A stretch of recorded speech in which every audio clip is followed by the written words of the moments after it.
Hey everybody, welcome to another CS302 video, and for this one you will have the opportunity to be the Batman.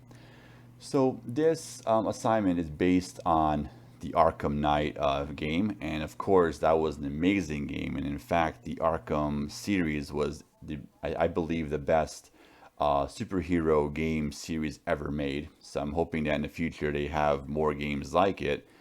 I mean, I would like to see a Superman game one day, actually, which would be hard to create, obviously, but let's not go really too far into that right now. So, anyway, in this program, the backstory is if you ever played the Arkham Knight game, there's a moment in the game where the main villain, Scarecrow, and the side villain, the Arkham Knight, they unleash this cloudburst protocol, which is going to basically unleash this scarecrow fear toxin. It sort of engulfs the entire Gotham City with that toxin. I think engulf is the right term to use here. But anyway, I guess the whole city is going to be covered with that fear toxin. But obviously, if you're on top of a building, then you're not going to be exposed to that fear toxin. So even in that game, that was probably the coolest scene as you have to glide through Gotham with that cloudburst protocol in place.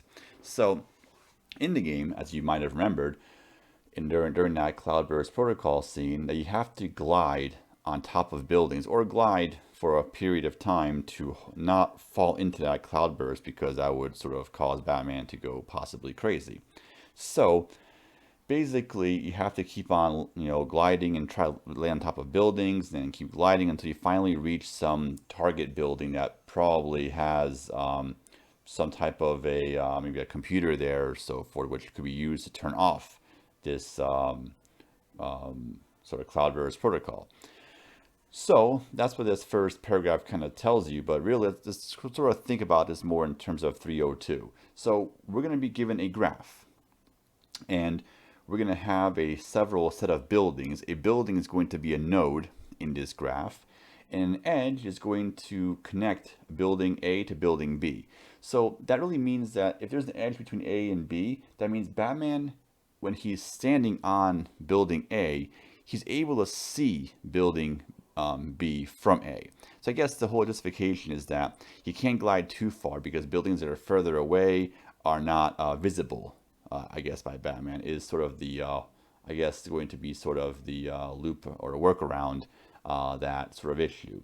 So the idea is that, well, let's go ahead and sort of scroll on a little bit here to my note, or in this PDF. So basically, Batman is able to glide at a certain rate. So look at the mouse; it has it right there. So all the units will be in feet for this assignment, and of course, Batman can glide at a certain rate. So he can move 1 foot horizontally or laterally, and then he drops 2 feet vertically. Is sort of the idea of how Batman sort of glides. So he has like this, I believe this -2 is going to be the slope at which Batman's able to glide. So I think if you go 1 foot horizontally, 2 feet down, it's always rise over run. So yes, because I guess the rise would be -2 and the run would be 1. So okay, perfect. So -2, I believe, would be the slope for that. So basically what happens now is this is going to be a weighted graph, so which means that between any two possible node, you're going to have a value, a weight. And that weight, so that edge weight is going to represent the actual distance between building A to building B. And also, every building is going to have its own height, or how tall that building is. So you have to basically see that from building A to B, can Batman, if he's gliding at that rate, at that -2 slope, can he actually reach the top of building B from A? So the idea is that either Batman glides at that rate and he literally hits the very top of building B. If he does that, then he's able to reach that building he's able to reach building B from A. Now also, let's say either the building has a very big height difference of A and B, and or the distance is very close, which means Batman would be able to actually glide past that building.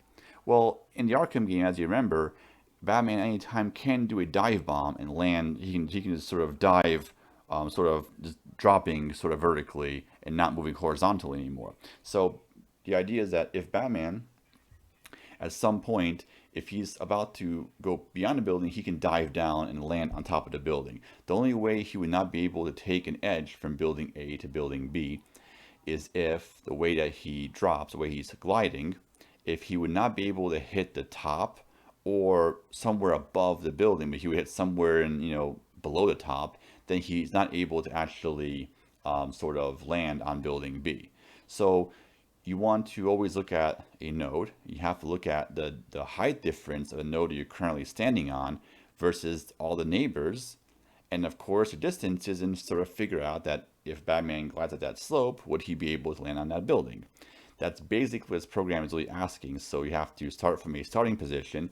You have to see if you sort of go one building at a time, can you reach that final target destination? So let's go ahead and go into a bit more detail into the input and maybe go into some implementation details for the assignment.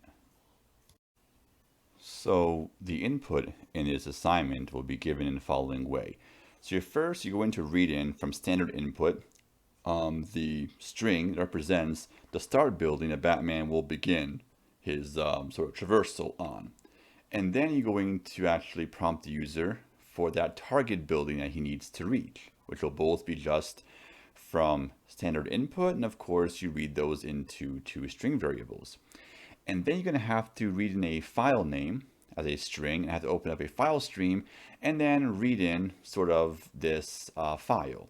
So here is an example of what that file would look like. So here's going to be the city schematic like this. These are actually building names that I looked up in the Arkham Knight game. So the format will always be sort of Wayne. So you have your first building, so building A, space, building B, and then space 10. That tells you that from Wayne Tower to Wesker Theater, it has a distance of 10. So you have to store this into an adjacency list of some sort. Now, I'll sort of talk about how you would store this, but of course, since we're using strings and not integers as our node ID, we're going to have to use an unordered map to sort of map sort of a building's name to the list of all their neighbors. But we'll get into those details in a little bit.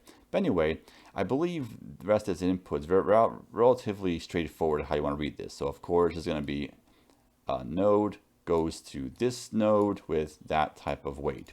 This is going to, of course, be a directed graph example. So the first thing you have to do is read in from the user input a file name that contains the actual schematic of whatever section of Gotham City you or the Batman is on. And then you're going to have to read a second input files. Let me go ahead and sort of put this over here for a second. So you have to be a second file name you're going to have to read. And this file is going to contain all the building names and their heights. So here's the other input file you can expect to see. So here is the other one. So here's all of the buildings you're going to be looking at. So here's a building name, so Black Canary Club, and has a height of 20. Then of course, Wayne Tower has a height of 100. So basically you can use a map, of course, to map a string to some value which tells you that the height of each building. So again, a nice way of being able to store all that. So you're going to have to simply just sort of read those into your structure. This is going to obviously be an unordered map. This is going to be a little bit of a more complicated structure. It's going to be a map that maps to a linked list of all the neighbors of each building name or node. We'll get into these technical details in just a little bit. But anyway, and then for the output, well, all you're going to have to do is output, I guess, I am vengeance, which is, I guess, that's sort of, Batman's sort of trademark, at least from the new Batman movie with Robert Pattinson. That was what he said. So if let's say you're able to make it to that building, if let's say from your start building, you're able to make it to that target building, then you want to output I am vengeance. Now, if let's say for a different input scenario that there's no way you can actually reach that target building, then you just say I am vengeance, just not today. So you want to output one of those two messages in main. So just either yes, you're able to do it, or no, you're not able to do it. So that's just the basic input right there. Let's now go into the more details as to how we want to implement this structure and how you want to actually maybe give you an idea of how to write the code to sort of traverse the graph. All right, so now the fun part is going to be writing this program in main to put the pieces together and traverse this graph. So the first thing you want to have is you're going to have this struct edge type. So this is going to be used to store this weighted edges into our adjacency list. So edge type will contain destination building, which is, remember, an edge goes from node A to node B. So I think I'm missing a semicolon right here in the PDF, but I guess you probably noticed that anyway, but I just saw it right there, but not a big deal though. I'll probably have it fixed by the time this PDF is posted. So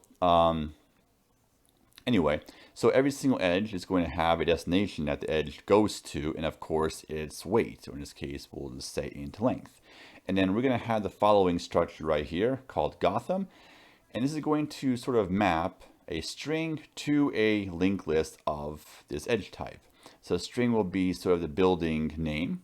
It will map to a list of its neighbors. And each neighbor is going to store the actual building it goes to along with that actual length. And then Gotham will be sort of our adjacency list. And of course, we have another map we're going to have, which maps a building name to its height. And we'll call it building heights. So we can see here a very nice use of an unordered map. So that way we're able to create a adjacency list, even if, let's say, our nodes aren't labeled with indices, but with actual strings. So I like to always, emphasize unordered maps in my assignments because that's a very, very nice and powerful data structure which will be used a lot in your life. So in JavaScript, Python, C#, they use dictionary, which is basically unordered map. So it's a very nice structure. It's used a lot. It's just overused, if anything. So if there's anything you want to get out of this class, it really is just being familiar with how to use a dictionary / an unordered map.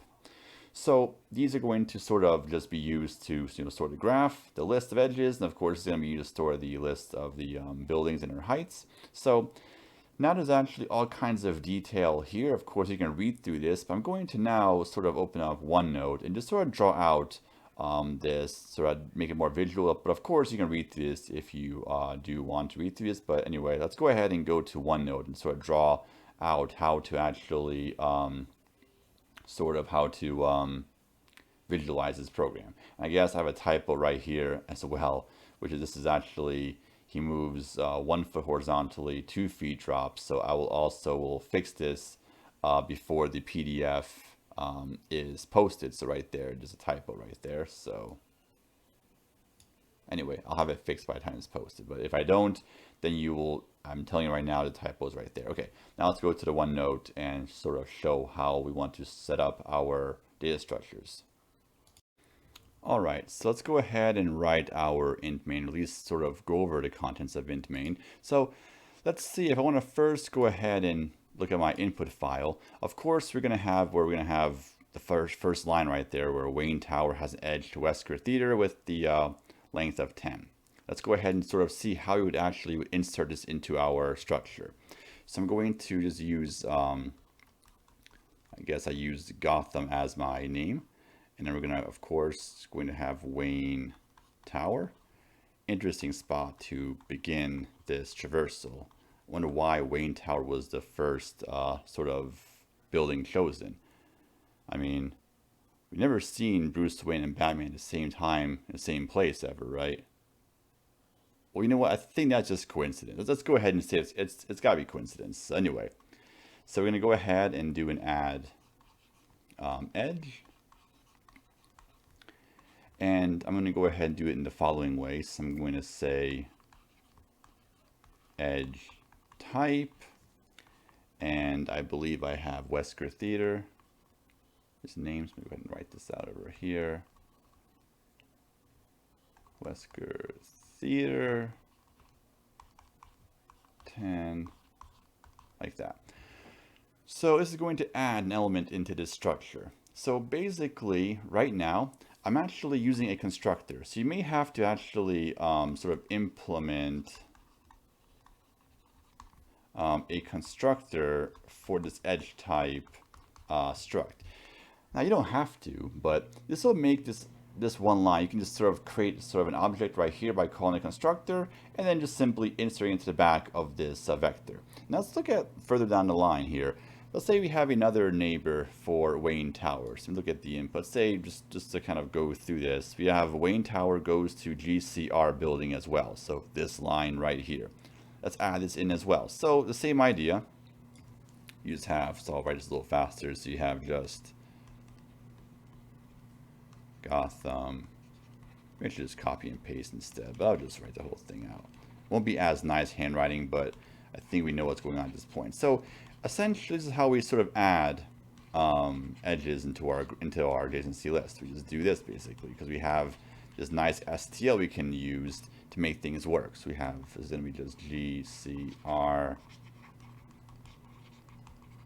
building, comma 10, like that. So every time we read in a line, we look at that from. So the from would go over here. This will be your, I'll put it here, it's going to be your from. It's going to be 2. This is going to, I guess I'll use maybe yellow. It's going to be your sort of your distance, basically. It's going to be that 10. So this is how we can sort of work this out. So basically, it's a little bit confusing as to how to visualize this, but we can look at this in the following way. So let's go ahead and pull this down over here.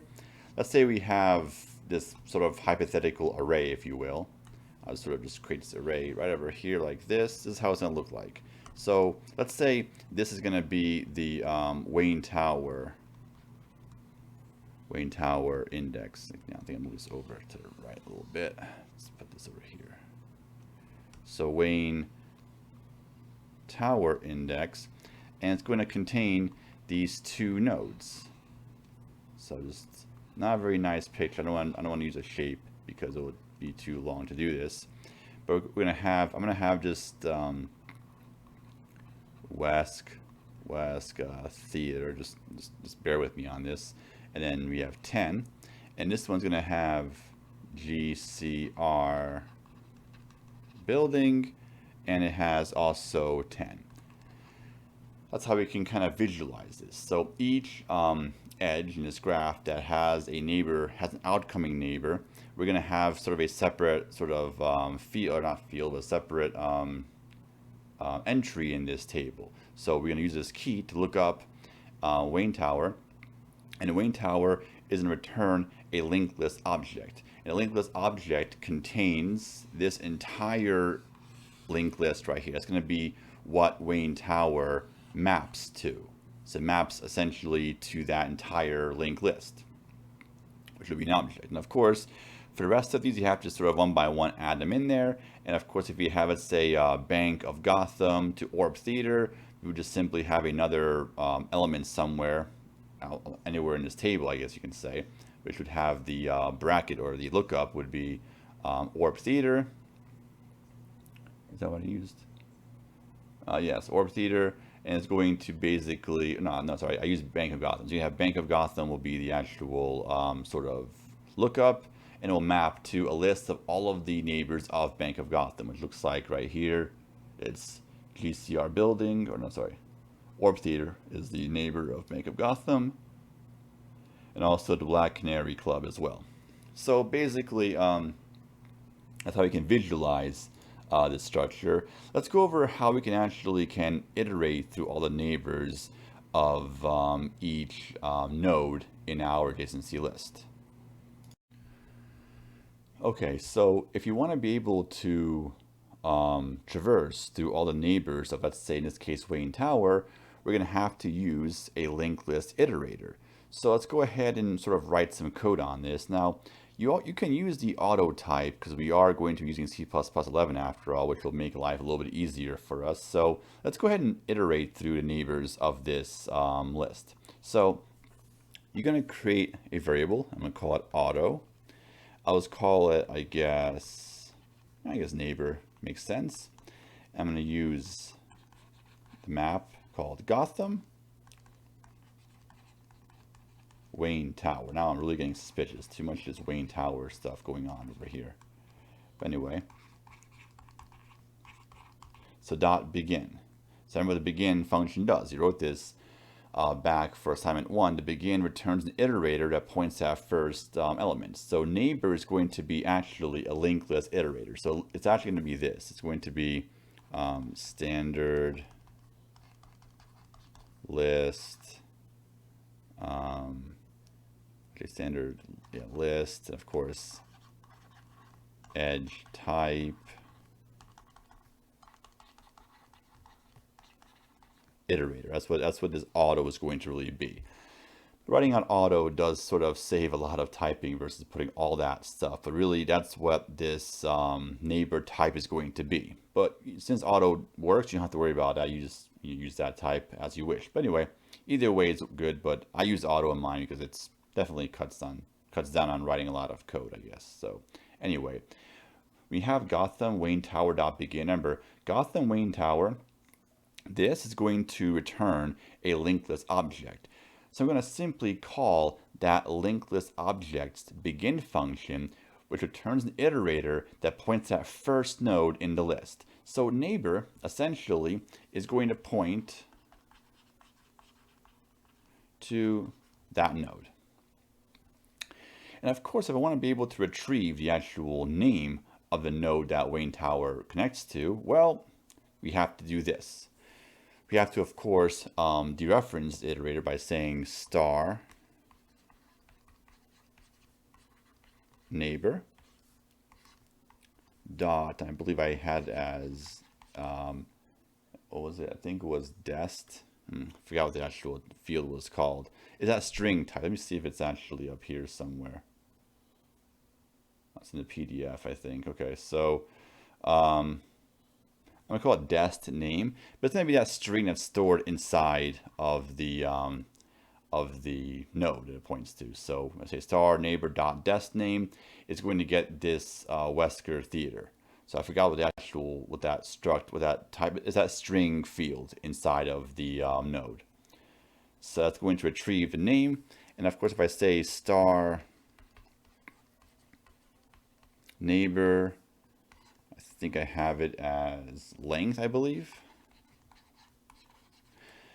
That's going to access that length field. So remember, so this iterator neighbor is not a pointer, it's iterator, so you can't use the arrow operator. You have to first use star operator to retrieve that type that's within that node. So of course, star neighbor is going to retrieve that edge type, which is going to be that type that contains in that node. And I'm going to access that string dest name field, of course, star neighbor dot length. That's how you retrieve. So in this case, you get the actual neighbor name and the length. So it's going to retrieve Wesker Theater and then a value 10. So you know exactly what sort of building Wayne Tower points to, and you know the length of that building from Wayne Tower to this building. And of course, with iterators and with STL list, you actually can just say neighbor plus plus. And what does that do? Well, just going to simply move this neighbor iterator over to next node in my linked list. Just like that. And of course I can, say star neighbor dot dest name, star neighbor dot length, and it will retrieve this node. So GCR building, and the length is 10. So that way you're able to look at both neighbors of Wayne Tower, access the name of that that building that Wayne Tower points to, and of course the length between the two buildings. So from Wayne Tower to Wesker Theater and Wayne Tower to GCR building. So basically that's going to allow us to get that length. And of course, if you want to get the actual sort of height of Wayne Tower and Wesker Theater, well, remember, you just simply I think it's called building heights. If you pass in Wayne Tower or some string variable, this is going to retrieve, or it should retrieve 100, which is the actual height of that building. So that's how we can see what's going on here. So we just simply have to read a line one by one and constantly keep on pushing it into our linked list, and this is going to allow us to traverse. And of course, once this neighbor iterator equals Gotham Wayne Tower dot end, that means we hit the end of that linked list. So we basically looked at every neighbor in for Wayne Tower.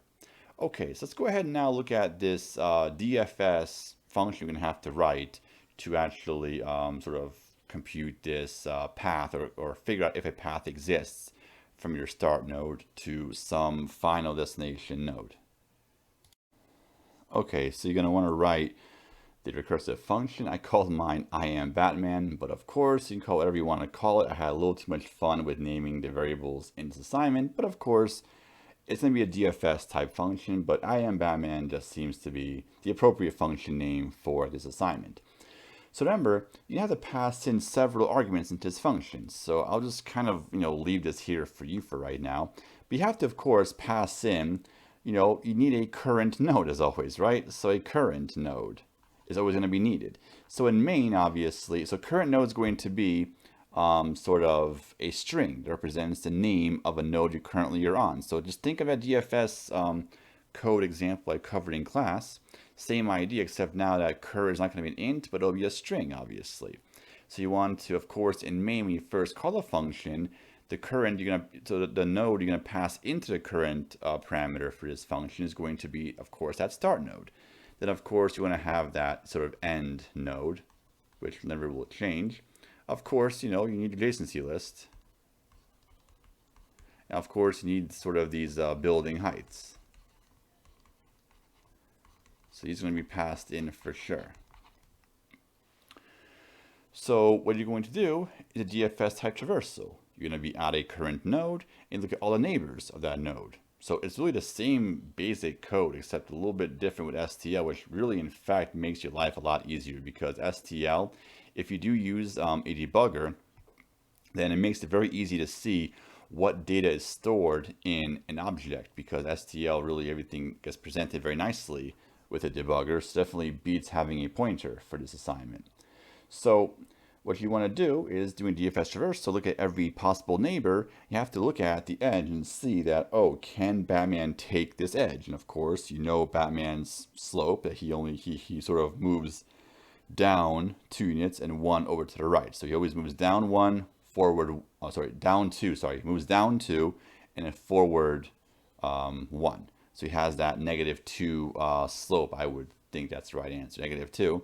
So you have to see that if given the distances of the two buildings and their height differences and Batman gliding at that rate, can he make it to that building? If he can, then of course you recursively call a function and pass in a different current node into new function call, which means we sort of jump to that new node and so forth.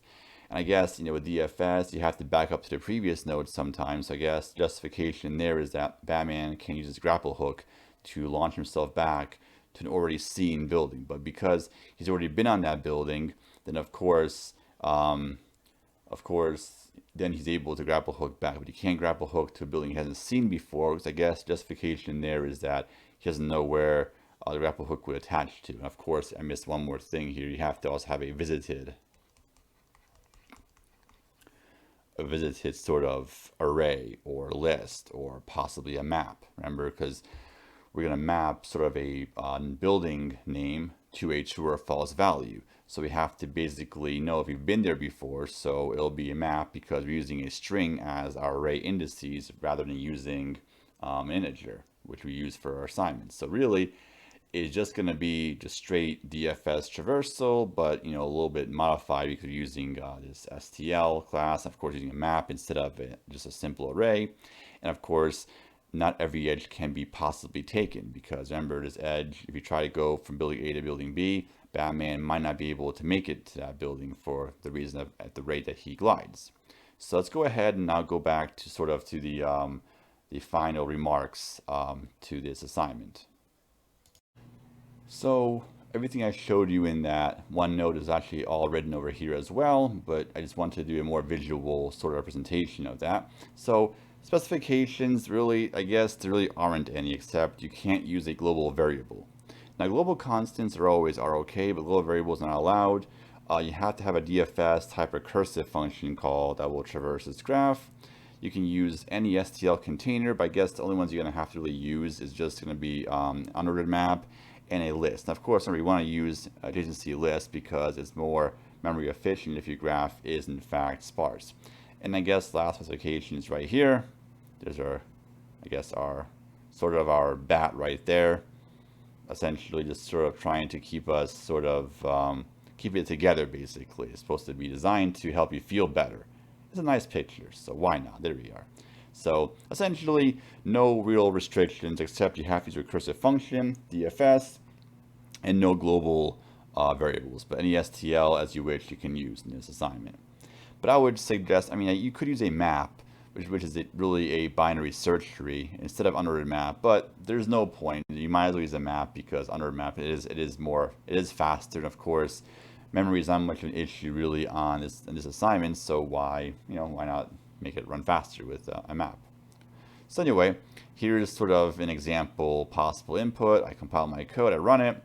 I ask user for the starting building, Wayne Tower. Target building is the Black Canary Club. Enter Gotham City schematic file. So this is in Miyagani Islands. That's sort of one of the districts, I believe, in Gotham City from Arkham Knight. And of course, enter Gotham City buildings height, and then it's Gotham buildings.txt. And in this particular instance of this graph, there is a possible path that goes from Wayne Tower to the Black Canary Club. So yeah, I'll put I am vengeance. So that's basically it. So hopefully this assignment does sort of hope this video, helped you with the assignment. So I guess happy coding as always, stay safe, and till next time.